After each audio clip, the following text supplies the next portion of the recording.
안녕하세요. 핵심 콕콕 역사 특강의 한국사 선생님 김민지입니다. 이번 방학 정말 길었는데 다들 건강하게 보냈나요? 저는 방학 동안 여러분들이 어떻게 하면 한국사를 재밌게 배울 수 있을까 정말 많이 고민했답니다. 그래서 준비한 핵심 콕콕 역사 특강, 앞으로 저와 함께라면 한국사 전혀 문제 없습니다. 그럼 다들 준비되셨을까요? 시작해 보겠습니다.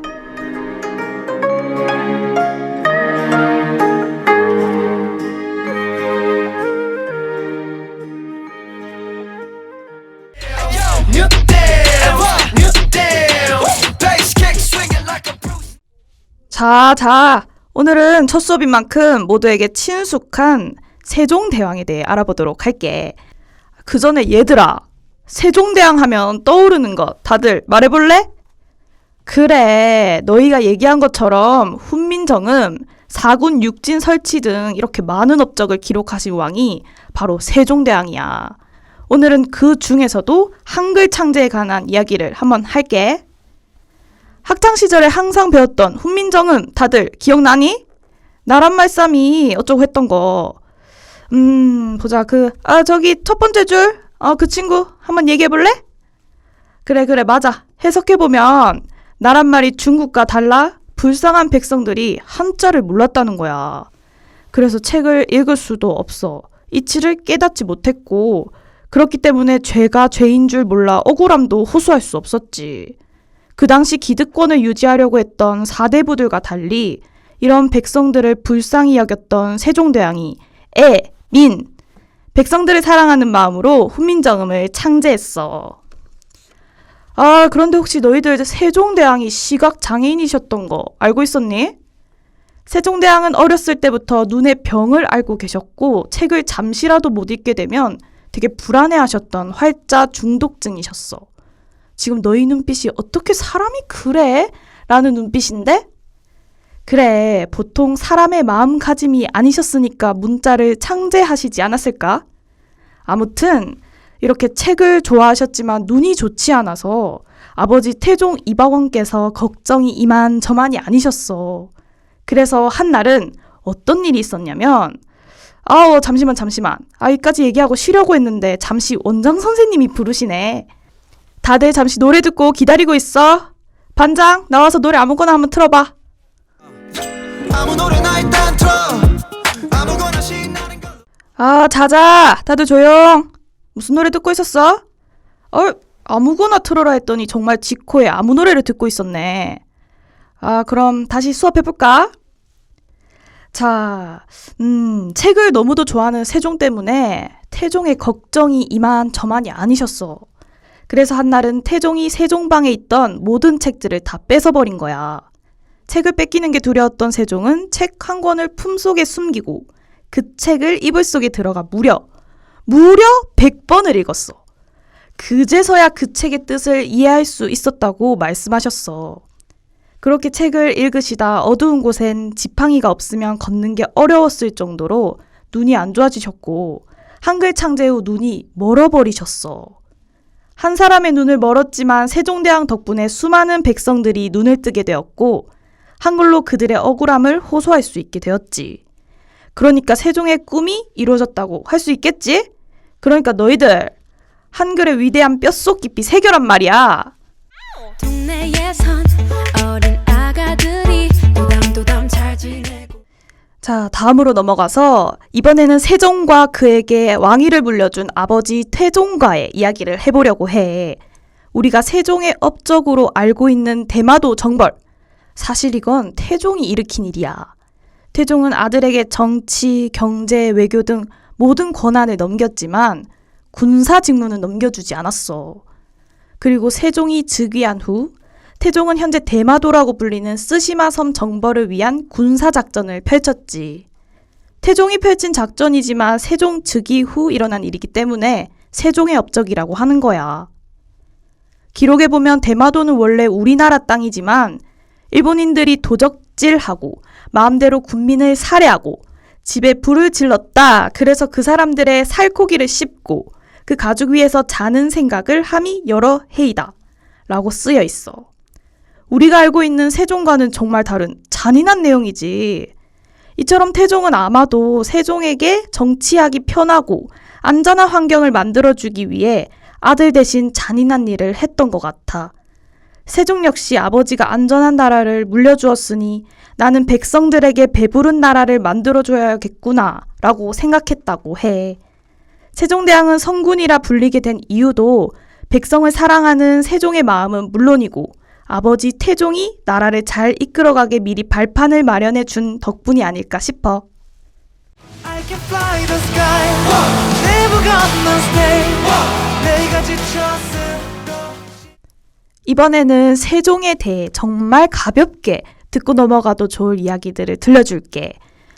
그렇다고 딴짓하면 다 잡아낸다. 말하자마자 거기 흰색 옷 또 엎드린다. 빨리 일어나. 먼저 세종이 이방원의 셋째 아들인 건 아까 얘기했었지? 그런데 유교 사상이 뿌리 깊게 박혀있는 이 조선이라는 나라에서 어떻게 셋째 아들이 왕이 될 수 있었을까? 궁금하지 않니? 원래는 첫째 아들 양녕대군이 세자 자리에 있었어. 그리고 양녕대군에게는 3명의 아들까지 있었기 때문에 세종이 왕위에 오를 일은 절대 없었단 말이지. 그런데 양녕대군이 여러 문제를 많이 일으키니까 태종은 바로 양녕대군을 패하고 평소 자기가 왕위에 적합하다 생각한 세종을 세자로 삼게 된 거야. 그리고 또 세종대왕은 처음으로 남편에게도 산후휴가를 부여한 왕이야. 세종 이전에는 노비나 천민들은 아이를 낳고도 휴가 없이 바로 일을 해야 했어. 이에 세종은 여종이 받는 휴가 7일을 무려 100일로 늘렸고 산모뿐만 아니라 남편에게도 30일간의 휴가를 주도록 명령했어. 그 시대에 정말 대단하지 않니? 이래서 다들 세종대왕 만만세 하는가 봐. 자, 다들 피곤해 보이니까 이쯤 돼서 쉬는 시간 좀 갖고 다시 시작하자. 수업 별로 안 남았으니까 다들 힘내자. 쉬는 시간에 잔다고 또 수업 시간에 화장실 가지 말고 지금 빨리 갔다 와 다들. 알겠지? 투명한 색깔로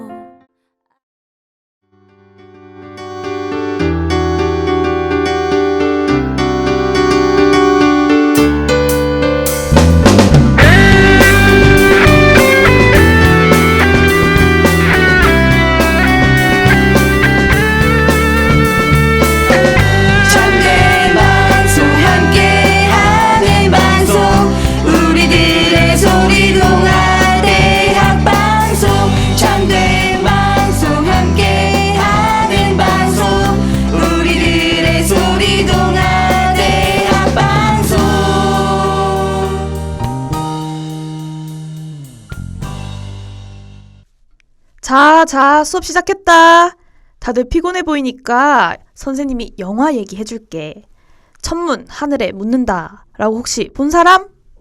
한석규, 최민식 배우님이 나오는 건데 와, 연기가 장난이 아니더라. 아무튼 이 영화는 우리가 오늘 공부한 세종대왕과 장령실의 이야기야. 장령실의 재능과 능력을 보고 세종은 파격적인 신분 상승으로 장령실에게 새로운 인생을 안겨주었어. 당시 중국 기준으로 만든 달력을 쓰는 조선에서 세종과 장령실은 자격루를 만들어 백성들이 밤에도 날씨가 안 좋은 날에도 시간을 알 수 있게 된 거야. 이렇게 세종은 자기가 상상한 것을 현실로 만들어주는 장령실을 무척이나 아꼈어. 하지만 어느 순간 장령실이 기록에서 사라지게 돼. 그 사건이 바로 아녀 사건이야. 아녀는 왕이 타던 가마를 뜻해. 아무튼 이 가마가 부러지게 되면서 장령실은 곤장 80대와 파직이라는 벌을 받게 돼. 그리고 그 뒤 장령실은 기록에서 사라지게 된단다. 과연 장령실은 어떻게 되었을까? 이 질문의 해답에 작은 실마리를 주는 것이 바로 영화 천문이야. 자세한 이야기는 못하지만 아녀 사건 그 뒤 세종과 장령실의 눈물겨운 이야기가 정말 감동적이었어. 하늘의 질서를 알기 위한 그들의 노력이 웃기면서도 감동적이게 표현한 이 영화. 너희들도 꼭 봤으면 좋겠다. 영화 얘기하다 보니까 시간이 벌써 다 지났네. 이제 수업 마무리해보자.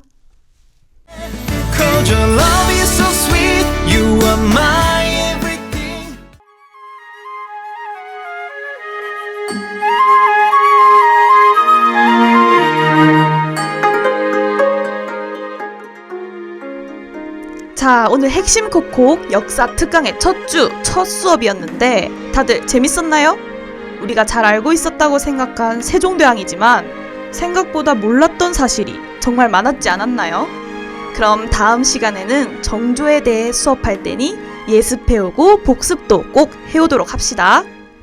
긴 방학이 끝나고 오랜만에 학생들이랑 수업을 하려니 선생님도 무척 떨리고 걱정했었는데 생각보다 너희들이 정말 잘 따라와줘서 오늘 수업 잘 끝낸 것 같아. 오늘 수업을 다시 들을 학생은 유튜브와 다우미디어 홈페이지에서 찾아 듣도록 해. 지금까지 제작과 송출의 김은수 PD 수고 정말 많았고요. 저는 한국사 선생님 김민지였습니다. 그럼 다음 주에도 늦지 말도록 안녕!